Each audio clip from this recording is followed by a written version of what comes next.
आलो तर परमेश्वर तुम्हाला मानसिक रोगातून नीट करल। ते कर्ज असेल, तुमची चिंता असेल, या शारीरिक रोग असेल, यहोवा रापा कधीच तुम्हाला निराश करणार नाही।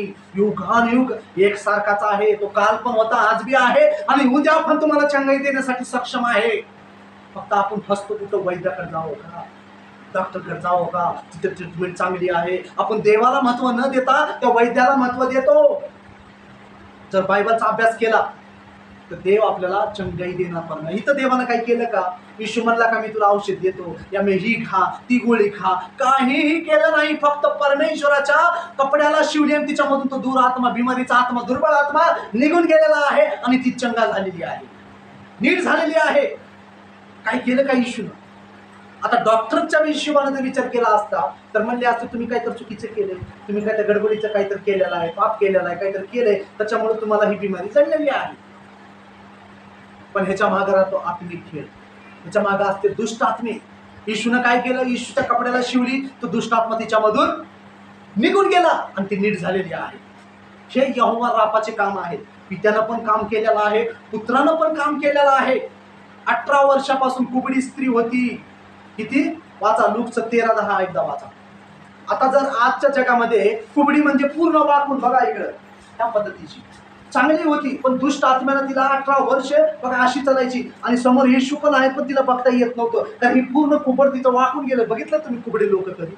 आज पण काही दिसते तर बघा, एवढ्या वाकून म्हाताऱ्या बाया चलत राहतात, कुबड आलेला असते। ही बिमारी होती, दुष्ट आत्म्यानं त्या बाईला 18 वर्षापासून वाकडं करून ठेवलं होतं। वाचा। तेव्हा पहा 18 वर्ष विकाराचा आत्मा लागलेली एक स्त्री तेथे होती। ही कुबडी असल्यामुळे तिला नीट उभे राहता येत नव्हती। येशू तिला पाहून बोलावले व म्हटले, बाई तू आपल्या विकारापासून मुक्त झाली आहे। त्याने तिच्यावर हात ठेवताच ती सरळ झाली व देवाचा महिमा करू लागली। विश्वासानं म्हणा हालेलुया। काय करत आहे येशू तिथं? 18 वर्षापासून त्या चर्चमध्ये तिनं कुबडी होती, जायची तिने विश्वास सोडलेला नाही, पण प्रभू येशू तिथं आलेला आहे। तो बघितला, त्याला माहित आहे विकाराचा आत्मा आहे, हात ठेवला आणि तिला नीट केलेला आहे। कुठे गेलं कुबड? पण सरळ झाली ती बाई। लोक चकित झाले तिथले शास्त्री फरीसी लोक, म्हणले काय चमत्कार आहे, जबरदस्त। 18 वर्षापासून ही कुबडी होती ना, एका क्षणात सरळ कशी झाली? डॉक्टर वैद्य सुद्धा हिला नीट करू शकले नाहीत। आज जर तशा कुबड्या बाईला जर नेलं, हाडाचं ऑपरेशन या मनक्याचं काहीतरी चेक केला एक्सरा, तर डॉक्टर काय सांगणार? ही नीट होऊ शकत नाही, ती वाकडच राहणार, फक्त गोळ्या घ्या। हालेलुया। काय लोक अपेक्षा सोडून देते। हे झालं कसं काय? हे विचार करा। ती जर 18 वर्षापासून कुबडी होती, फक्त येशूनं हातच ठेवला, काय ठेवला? हातच ठेवल्या सरळ झाली कशी काय? विचार करा। येशूनं काय गोळी दिली? येशूनं काय औषध दिलं? काय तर दिलं का येशूनं? काहीच दिलेलं नाही, फक्त येशूने तिच्यावर हात ठेवला आणि ती एवढी खुश झाली की देवाचा महिमा वर्णू लागली। मी तुम्हाला रोगाची ओळख करून देत आहे। रोग हे दुष्ट आत्म्याने आलेले असतात, त्यांच्या मागे दुष्ट आत्मे आहेत, विकाराचे आत्मे, दुर्बल करणारे आत्मे, ते आपल्याला मारण्यासाठी असतात। हालेलुया। पण यहोवा रापा म्हणतो, मी तुला चंगा करणारा परमेश्वर आहे। समजतंय तुम्हाला? येशूने इथं काय केलेलं आहे? चंगाई दिलेली आहे तिला, कुठलंही औषध न घेता। आता तुम्ही अभ्यास करा, तो पक्षघातानं पडलेला शतापतीचा साखर झटक्याला बरी झालेला आहे। 12 वर्षाची रक्तस्राव झालेली स्त्री नुसतं गोंड्याला शिवली, कुठलं औषध नाही ना गोळी नाही, झटकीला नीट झालेली आहे। 18 वर्षापासून कुबडी स्त्री एका क्षणात येशूने हात ठेवल्या सरळ झाली। आज जर येशू नसता तर कित्येक परिस्थितीनं त्याने पैसे घालून बेजार झाले असते। आज पण असे लोक आहेत, त्यांचा विश्वास कशावर आहे? डॉक्टरवर आहे, वैद्यावर आहे। त्यांना वाटतं येशू मध्ये काय दम नाही, यहोवा रापामध्ये काही दम नाही, आमचा विश्वास तिकडच आहे, दवाखान्यातच लकवा बरा होईल, मोठे इंजेक्शन आणायचे, एवढे मोठे इंजेक्शन घ्यायचं। ह्या गोळ्याचं आता ह्याचं तुम्हाला सांगणारच आहे। गोळे औषधं प्रत्येक जुन्या करारामध्ये, जुन्या काळामध्ये प्रत्येक धर्माप्रमाणे वेगवेगळ्या पद्धतीचे रीतिरिवाजाचे काम औषध द्यायची होती। मुस्लिम लोकांची पद्धत त्यावेळेस वेगळी होती।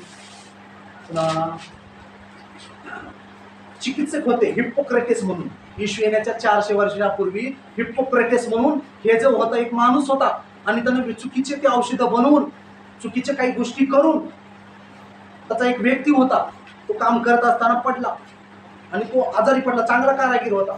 मग एक बाई, एक देवी त्याच्या स्वप्नात आली, त्या व्यक्तीच्या एका स्वप्नात आली आणि त्याला सांगितलं की तू हे औषध बनव आणि ते औषध तुझ्या त्या चाकराला दे म्हणजे तो नीट होईल. कोण आलं स्वप्नात? एक बाई आली आणि ती म्हणजे मी देवी आहे आणि मी सांगते ते औषध तू घे, असं अशा पद्धतीने कर आणि ते तुझ्या चाकूर जो पडलाय ना माणूस तुझा कारागीर त्याला तू दे, तो नीट होईल. आणि त्यानं तसंच केलं. स्वप्नात देवी आली आणि सांगितलं, जे जे सांगितलं होतं पाला पाचोळा त्यानं गोळा केला, बनवला, त्याला दिलं प्यायला, तो नीट झाला. हालेलुया. आता हा चमत्कार कोण केला? यहोवा राफाने केला का शैतानाने केला? आता थोडं चेक करा तुम्ही. जे औषध ज्या व्यक्तीनं बनवलेलं आहे, एक बाई स्वप्नामध्ये आली, तिनं औषध सांगितलं की तुझ्या चाकराला, ते देवापासून चमत्कार आहे का? एक स्वप्नात बाई आली लेडीज, ती देवी म्हणून, आणि त्याला सांगितली मी देवी आहे तुझ्या, आणि तो चमत्कार झाला पण, तो नीट पण झाला. आता त्यांचा विश्वास वाढेल का नाही? नीट झाला. तेव्हापासून हे काम त्या आयुर्वेदाचे चालू झाले. स्वप्नात ती बाई यायली, कोणते कोणते औषध बनवायचे सांगायचे, म्हणजे ते देवाचं अनुकरण करते. जसं यहोवा येशू म्हणतो, यहोवा म्हणतो मी यहोवा राफा आहे, चंगाई देणारा. आता इथं शैतान पण म्हणतो मी पण चंगाई देणारा आहे. त्याला त्याच्या पद्धतीनं त्याचं राज्य वाढवायचं. दोनच राज्य आहेत, एक प्रकाशाचं राज्य आहे, एक अंधकाराचं राज्य आहे. शैतानाकडे पॉवर आहे नीट करायची. शैतान पण आज व्यक्तीला गोळ्याच्या द्वारे, इंजेक्शनच्या द्वारे आज बंधनामध्ये आहे. तुम्ही जर चेक करा, माणसाचा असा कुठलाच माणूस नाही, बीपीच्या गोळ्या चालूच आहेत, शुगरच्या गोळ्या चालूच आहेत, मेंटलच्या गोळ्या चालूच आहेत. कुठं बी तुम्ही बसा, जर रस्त्यावरून चाललो असतो तर 10 लोकांमधून 5 लोक तर गोळ्या चालू आहेत. कशाच्या? ब्लड प्रेशरच्या, शुगरच्या. ते म्हणतात आम्हाला शुगर आहे, आम्हाला बीपीचा त्रास आहे आणि गोळ्या घ्यावाच लागतात. नाही जर गोळ्या घेतलं तर आमच्या नसात फुटत्या. डॉक्टरने सांगितले. कोण सांगितले? डॉक्टर साहेबांनी सांगितले तुम्हाला बीपी आहे आणि रोज तुम्हाला ह्या गोळ्या घ्यावाच लागतात. नाही घेतलं तर तुमच्या नसा फाटतात आणि तुम्ही मरून जाता. तो बिचारा भीतीनं रोज गोळ्या खात राहतो. त्याला म्हणते बंधन. आता ह्याच्या जीवनामध्ये गोळ्या तर आहेत, गोळ्या तर घेणं चालूच आहे. शुगरच्या, बीपीच्या चालू आहेत, मेंटलच्या आहेत, वेगवेगळ्या आहेत. हे खाऊन एवढ्या पिशव्या गोळ्याच्या असतात. सोबतच गावाला चालले लोक पिशव्याच घेऊन चालतात, एवढ्या मोठ्या बीपीच्या. हे काही काय शुगर काय